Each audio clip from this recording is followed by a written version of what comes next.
Oh, sorry. Love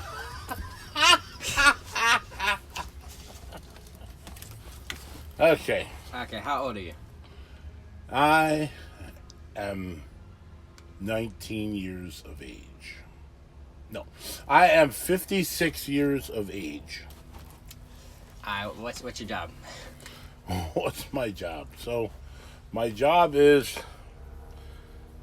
believe it or not, taking care of a crazy family. No. Oh, my actual job for money? Yeah, I do that for free. So, my actual job is I'm a technician for floors and fire resistance in houses. Love it. All right, what is the biggest change in the world that you have seen in your lifetime? The biggest change? Well, let's see. All the kids actually grew up. No. The biggest change would be, let's see, since I've lived here in the state of New Jersey, the biggest change I've seen is the volume of people that has incurred in the state. It is a lot. That is the biggest change I think I've seen. All right. Moore says you should have a daily limit on self-pity. Do you agree with that statement? Have a what? Like, have a daily limit on self-pity. You should have a daily limit on self-pity. Yeah. Well, I mean, my daily limit is in the morning when I look in the mirror saying, ugh, what happened? You know, it was like a long party and you never woke up or something. I don't know. But here I am. But no, yeah, you should. I would say, yeah, it's good to have a moment of self-pity. This way you get it out of your system and you don't drag it around with you all day long. Okay. Do you have any regrets? If so, is there still time to change it? You mean if there was a genie where I could rub the bottle and go back 16, how old are you? 15 and a half years? No. I wish for the lottery, hit the lottery, then each one of you kids would have millions and millions of dollars. Then you could take care of me. No, I'm not. No. Forget all. Scratch that. Scratch all that. Let's see. No regrets. I definitely don't have any. I do have one regret. The only regret I honestly have is I had a '69 Super Sport Camaro, and when I left my ex, I left the car there. And she sold it for $24 and said, here's your half, and gave me $12. Now that is one of the biggest regrets I've ever had. Other than that, everything in my life went pretty damn good. Alright, Morris states that everyone knows they're going to die, but nobody believes it. If we did, we would do things differently. Do you agree with that Morris statement? Yeah, I do. What the problem is that these bodies are temporary. And the problem is people don't like to use the word temporary. You know? Like my ex with my car. Mine! I don't know what a problem is. You know what I'm saying? Yeah. But it's temporary. You're borrowing these bodies. There's not one body that's still going, you know? And the one body that would have been still going, I think they nailed him to a cross. Not my problem, I wasn't there, okay? So, but other than that, yeah, we're temporary. You have to get somewhere along the line, and I think that's why they have the Bible and church and stuff, because people need a place to go to help them understand how temporarily they are here. Okay. What was family like for you when you were my age? What is it like now? What might have accounted for any changes throughout the years? Well, my life was pretty good when I grew up. There was building tree forts, running through woods, and yeah, doing a lot of technical stuff using my hands. That's when I was growing up. Then when I grew up, I had to use my hands because we'd be sleeping in the street. Yeah, and yeah, so yeah, it's changed a lot. I tried to make it different for my kids, and I think I did a pretty good job. Okay. Yeah. Moore says that you need to learn to detach, that we need to experience things fully and not hold them back emotionally. Do you agree with him? Um, I do agree because if when emotions get in the way, uh, when emotions get in the way, that's when problems start. If you keep your emotions out of it, let's take for instance, let's say my wife, okay, she is emotionless. Your mom, she has no emotions. If you go over and say, "Oh, I cut my finger," she'll be like, "Oh God, there's a band-aid over there. Wrap it up, wash it off, and go sit down." That's no emotions. Someone with emotions would be like, "Oh no, call 911," and you'd be going to the hospital for a whole bunch of stuff for a little cut, right? Now there you go. Alright, do you fear aging or are you happy where you are in life? I do fear. I do. No, I am happy. I'm happy with life, but I do understand or learn one thing, that aging is faster than it says. Because yesterday I was 21. I was 21, doing cartwheels and all kinds of flips with everybody, running, playing football. Now I'm 56. I'm not running anywhere. Okay, and if I'm going to play on a football field, someone's going to take me off in a stretcher. So that's it. Alright, Moore states that we put our values in the wrong things, which leads to disillusion lives. Do you see this more now due to technological, social media, AI, or do you think it is still the same? I would say it's the same, just on a different level. I would definitely have to say that it's basically the same thing, just on a different level. It's on a higher level, and that's how pretty much life goes. It goes in different levels. As you progress in life and get older, or as we move on in time, you move to the next level. Doop doop doop. Until there's no more levels, because levels are only temporary. Okay. When talking about love, Maury talks about how being close with people now is how to stay alive, even after we are gone. Do you agree with Maury's statement? Um, I don't. I have to disagree, because love. I just The hardest part about love is you can love your kids, you can love your children, and they'll love you back. And you can love your dog, and he can love you back. But he's still going to bite your finger off if it gets too rowdy. Most women, it's just in my opinion, they lie. No, no, no. I should scratch that. No,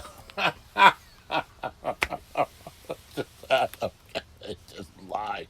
No, they don't. I'm just saying. I would say, um, yeah, you need love to keep it. It keeps you going, and it keeps you stable. With love, you can stay stable. Okay. So Moore states that a good They marriage lie. Oh, I'm sorry. Go ahead. I'm a sorry. good marriage equals respect, compromise, talking openly, a common set of values and beliefs in the importance of marriage. What do you think makes a good marriage or relationship? What dating advice would you give someone my age? Okay, that's good. That's one thing. What Maury is saying, people do not do. It's far from it. That's why there's so many, like, "That's it, I love you," and now we're breaking up. All within 48 hours? Come on, what happened? You know what I'm saying? There's no trust, then people don't know how to communicate. They don't know how to communicate. You could be with a woman 20 years and still not know how to communicate. So what I'm saying is, communication is a major thing. You have to know that. As a man, You have to know that, you have to be able to know her family, her parents, to get to know her, you know, and then see what she's like.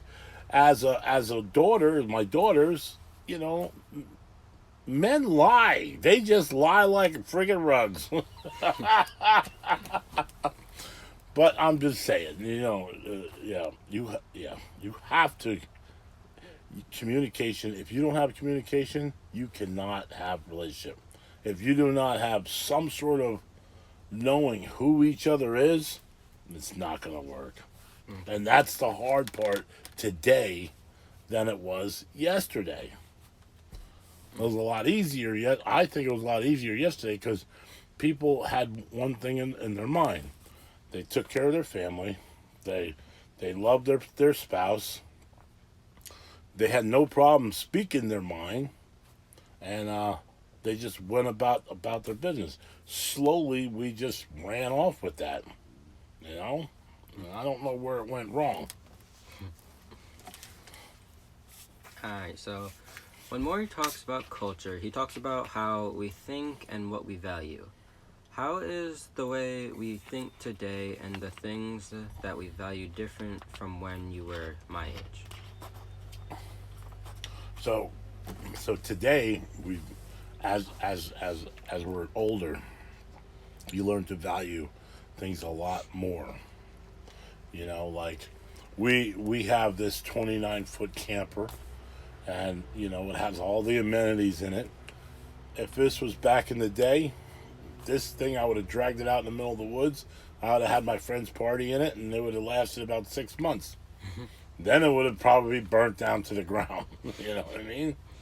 But now, I value this camper. I'll have this camper. I'll have it cleaned, and it'll be still ready to go when you have kids.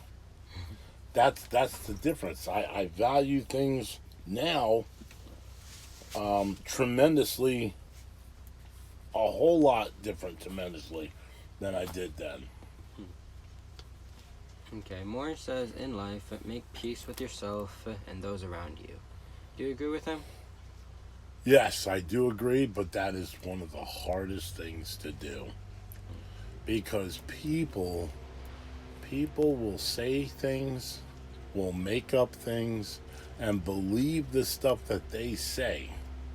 So how can you make up with someone and like try to make things work, relationships, friendship? How can you make that stuff work when people are on a whole different plane, just making up stuff and believing stuff?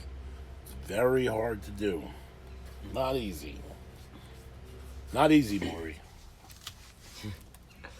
Okay, Maury talks about what his perfect day is like. What is your idea of a perfect day? Oh, you know what a perfect day is? A perfect day is this. Is waking up on the right side of the dirt.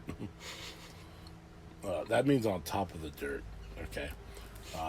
Seeing all my smiling kids. Looking at my phone knowing they're all trying to call me to say hello.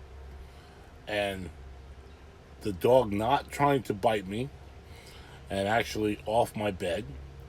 And the other part is my truck starting with no problem.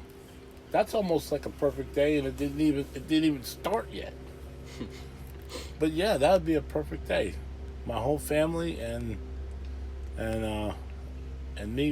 me just being up and being with the family that we made it to the next day. Temporary, remember? Okay. Sometimes when you're losing someone, you hang on to whatever tradition you can.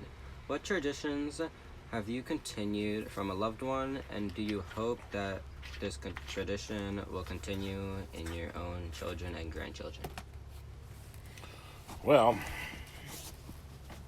we do have traditions that we hope we keep. I hope my children follow through with keeping holidays and birthdays and stuff like that. And I hope my kids keep the tradition of riding their motorcycles or at least learning how to ride the motorcycles without falling, at least falling off of mine. And yeah, one of the traditions is just loving and keeping your family, taking care of your family. That's one of the main things. And not being like, oh well, you know, I had kids and who cares? I'm going to Colorado. Ah, you know, and good for her. I didn't need her anyway. But okay, yeah, that's basically yeah. Okay. Maury's overall message is to be open, ignore materialism, pay attention to loved ones, live as if each day is your last. Love always brings you back, love never disappears, and the teachings always continues. Which one of these do you think is the most important message and why? Wow, they're all important. They're all important because love does keep everything, and again, when temporary, and that's a good point because a lot of us forget to live like each day's your last. If you truly, honestly had a doctor say, you know what, you have 48 hours to live, you would live different. It'd be a big difference. A lot of people would be punched right in the freaking face. I mean, you know, there'd be a lot different. You know what I'm saying? If they said you got 48 hours to live, you would be, oh my god, oh my god. But basically, I understand what he's saying. You know, if you're gonna wake up that morning and see everything good, run with it. You know what I mean? Run with it. Have a great day. You know, Yeah. have an awesome day. Don't hold back. Okay. So, next one is, what do you find the most meaningful in life? My truck. No, I mean, no. The most meaningful. Yeah, like, could be like anything, any person. The most meaningful thing would be, it would have to be my kids. Yeah, it's all my kids. That's the most meaningful thing. Yeah, they all come back. They all talk. They all still talk to me. Don't know why, but they still do. And yeah, they tell me interesting things. They tell me truthful things, which sometimes I really don't want to hear. Oh my god. but yeah, it's that would be it. That would definitely be it. What advice do you have for younger people, and what do you think are some things I could do to enjoy my life more? Oh, I don't want to curse, but you're screwed. The first thing I could tell you is this. All right, in one sense, you know, I know we're from New Jersey. Stay in New Jersey, try it, but the state is kind of going in a downhill spiral. It's going to take a lot to fix. All right. So the only thing I can express to you is this: you have a wallet, right? Mm-hmm. So make your wallet your best friend. When you treat your best friend good, your best friend will always take care of you. Okay? In other words, when you make sure you get a job that you like, you enjoy, you're comfortable with, and take your money and bank it. Save it. Save it, save it, save it. Keep saving it, because as long as you got money in the bank that's in a crazy amount, your wallet will take care of you. It'll always find you a place to live. It'll always make sure you got food on the table. It'll always take care of your family. Got it? Mm-hmm. But if you don't, like me, here, look at my wallet. See the inside? Ah! Yeah, inside. If you look at an empty wallet, it can't do anything for you, right? Yeah. And then the next thing you know, you have to follow steps to get help from the state, and that takes a whole lot. And let me just tell you, it's a lot easier on you, life, mentally, physically, is if you do just what I said. Okay. Next one is, what is your religion, and why do you believe in your religion? Because the devil is real. Okay?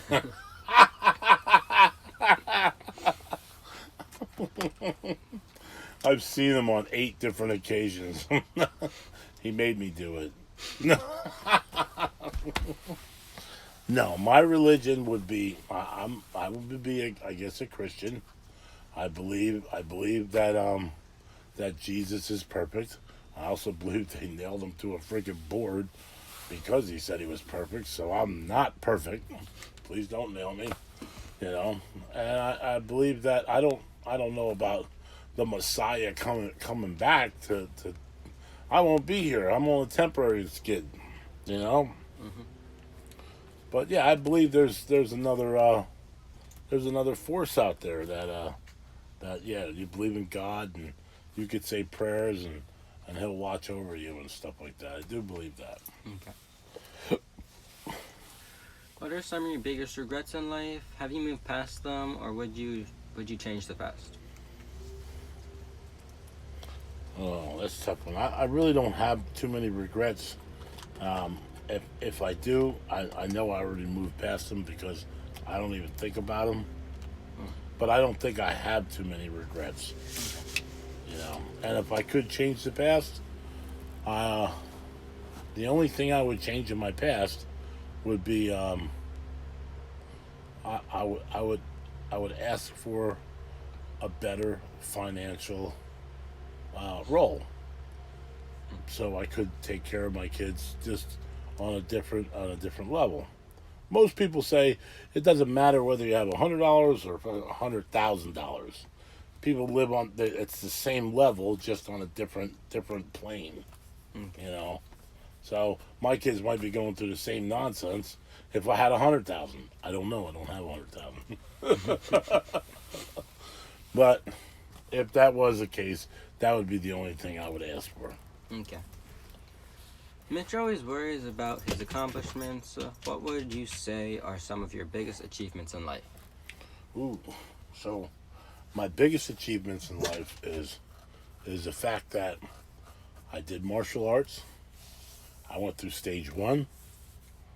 I got a tattoo of it because I never wanted anything marked on paper because people will sue you for breaking someone's face. Then I finished that art and marked it on my other arm, and I never got my martial arts ever marked on paper. So that was one of my major accomplishments that I did. Okay. The other major accomplishments that I did was, which I'm so proud for, is my kids are still all alive. I did it! Yay! Woo! Woohoo! That's it. Okay? Yeah, we're good. All right, that's it.